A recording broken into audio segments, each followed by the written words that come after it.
नमस्कार दोस्तों, मैं बहुत बहुत स्वागत करता हूं आप सभी का एक बार फिर आपके अपने ही यूट्यूब चैनल पासपोर्ट हेल्पलाइन पे, जहां पे आपको passport application, documentation, police verification के साथ साथ अलग अलग कंट्रीज के वीज़ा और वहां पे जॉब के बारे में फुल इन्फॉर्मेशन दी जाती है।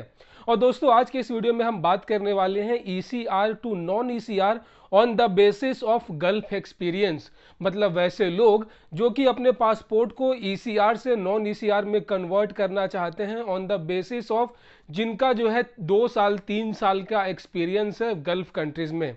दोस्तों, होता कुछ ही है कि शुरुआत में जब आप बिल्कुल फ्रेश पासपोर्ट अप्लाई करते हैं तो आपको जो है नॉन ECR के लिए है वहाँ पे कुछ आपको जो है एजुकेशनल डॉक्यूमेंट देना होता है, जिसमें कम से कम आपको अपनी 10वीं की मार्कशीट देनी होती है। कहने का मतलब यह है कि भारत में नॉन ECR पासपोर्ट, जिसको आम भाषा में ECNR, ठीक है, इमिग्रेशन चेक नॉट रिक्वायर्ड बोलते हैं, उसके लिए कम से कम 10वीं पास होना ज़रूरी होता है। बहुत सारे ऐसे लोग जिनके पास 10वीं की मार्कशीट नहीं है या वो ज़्यादा पढ़े लिखे नहीं है, तो उनका जो शुरुआत में है ECR पासपोर्ट बनता है।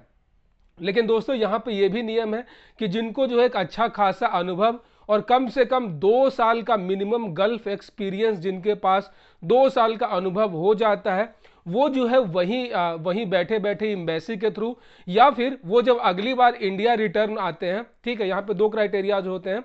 जब आप अगली बार जब आप इंडिया रिटर्न होंगे 2 साल के बाद, तो आप अपने उस एक्सपीरियंस के बेसिस पे आप अपने पासपोर्ट को रीइशू करवा सकते हैं ECR से नॉन ECR।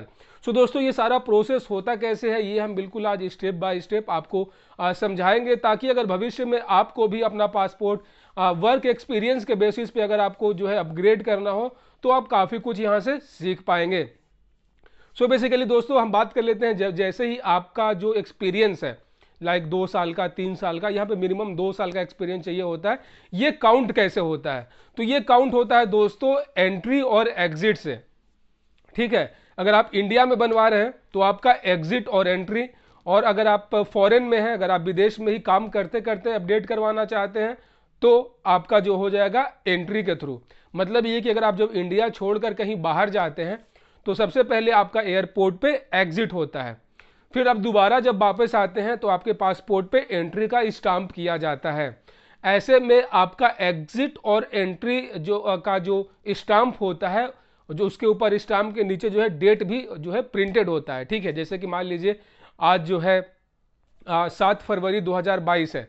अगर आज मैं दिल्ली के इंदिरा गांधी अंतर्राष्ट्रीय हवाई अड्डे से अगर मैं दुबई के लिए जाऊंगा, तो वहां एयरपोर्ट पे जो इमिग्रेशन होगा वो मेरे पासपोर्ट पे ठप्पा लगाएगा, जिसके ऊपर लिखा रहेगा Indira Gandhi international airport exit, और नीचे आज का डेट रहेगा।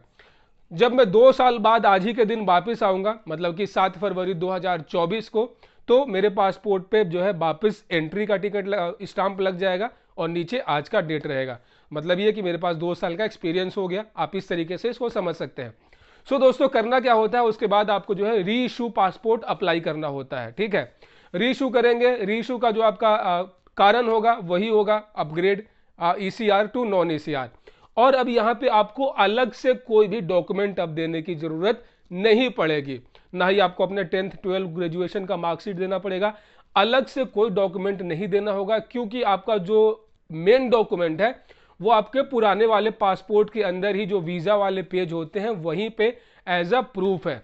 होगा क्या दोस्तों कि जैसे ही आप जो है वहां पे अपॉइंटमेंट लेंगे PSK में, तो वो आपका पासपोर्ट अपने पास रख लेंगे, ठीक है। अब चीजों को आप बिल्कुल बारीकी से समझे कि ये काम कैसे करता है। वो आपके ओरिजिनल पासपोर्ट को वो अपने पास ही रख लेंगे, ठीक है। और वो क्या करेंगे, उसको कैंसिल करने के बाद जो भी एग्जिट और एंट्री का जो पेज होगा, जो आपका जो स्टाम्प होगा, उसको वो भेजेंगे उस पर्टिकुलर एयरपोर्ट पे जहां से आपकी एग्जिट हुई थी और फिर जहां से आपकी एंट्री हुई थी। अगर दोनों एयरपोर्ट सेम है तो यहाँ पे वक्त काफी कम लगेगा। वही अगर आपका 2 अलग अलग एयरपोर्ट है, जैसे कि आप इंडिया से बाहर मुंबई से गए थे और वापस आप दिल्ली से आए, तो आपका एग्जिट तो मुंबई में हुआ था, एंट्री आपका दिल्ली में हुआ था, तो क्या करेगा, पहले जो है आपका जो RPO होगा, आपका जो एग्जिट के लिए पहले दिल्ली भेजेगा, उसके बाद फिर एंट्री का वेरिफिकेशन के लिए मुंबई भेजेगा। तो इस तरीके से काम होता है। तो वहां पे क्या होता है कि आपका जो वेरिफिकेशन होता है एग्जिट का और एंट्री का, वो करते हैं इमिग्रेशन ऑफिसर। हर एक अंतर्राष्ट्रीय हवाई अड्डे पे, हर एक इंटरनेशनल एयरपोर्ट पे जो है वहाँ पे इमिग्रेशन अपॉइंटमेंट का, इमिग्रेशन ऑफिसर की अपॉइंटमेंट की जाती है। वो इस बात को वेरिफिकेशन करते हैं, जैसे ही उनके पास आरपीओ के द्वारा उनके पास रिक्वेस्ट जाता है तो उसको वेरीफाई करके जो है एग्जिट वो अपने सिस्टम से वो कर लेते हैं कि हाँ ये सही है, बिल्कुल जेन्युइन है। और उसके बाद जैसे ही आपके आरपीओ को इस बात की सूचना मिल जाएगी कि हाँ आपका एंट्री और एग्जिट जो है मिनिमम 2 साल का है, 3 साल का है, तो वो जो है आपके पासपोर्ट को अपग्रेड कर देंगे और आपका जो पासपोर्ट है वो ईसीआर से नॉन ईसीआर में कन्वर्ट हो जाएगा। दोस्तों यहाँ पे ध्यान रखने वाली बात यह है कि पूरी प्रक्रिया जो है थोड़ा सा ज़्यादा समय लेती है, क्योंकि यहाँ पे जो है फिजिकल मूवमेंट होती है डॉक्यूमेंट्स का। मतलब ये कि मान लेते हैं कि अगर आप बिहार के किसी गांव से हैं, ठीक है, तो आपका आरपीओ पटना होगा, आपका एग्जिट मुंबई से हुआ था तो आरपीओ पटना जो है immigration officer of Mumbai airport को कांटेक्ट करेगा। उसके बाद जो है जब वो वापस आएगा, उसके बाद अगर आपका एंट्री फिर दिल्ली एयरपोर्ट से है तो फिर आरपीओ पटना दिल्ली एयरपोर्ट का जो इमिग्रेशन ऑफिसर होता है उससे कांटेक्ट करता है। कहने का मतलब यही प्रोसेस थोड़ा सा पेचीदा है, थोड़ा सा लेंदी है, क्योंकि ऑलरेडी वहाँ एयरपोर्ट पे आपके जैसे हजारों लाखों एप्लीकेशन पहले ही पड़े होते हैं। तो वहाँ पे क्या होता है, पहले आओ पहले पाओ जैसे फाइल जाती रहती है उसके अकॉर्डिंग जो है वहाँ पे जो है इमिग्रेशन ऑफिसर आपके उस एप्लीकेशन को कंसीडर करता है।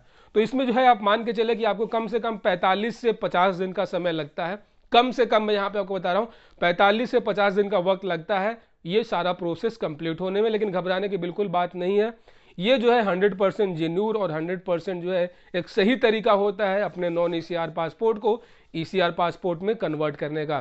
सो दोस्तों आशा और उम्मीद करता हूं कि इस वीडियो से आपका जो कंफ्यूजन था वो पूरी तरीके से दूर हो चुका होगा।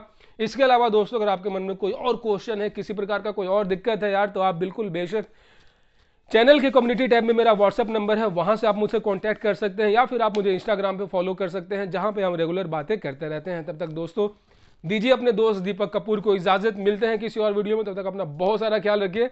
जय हिंद।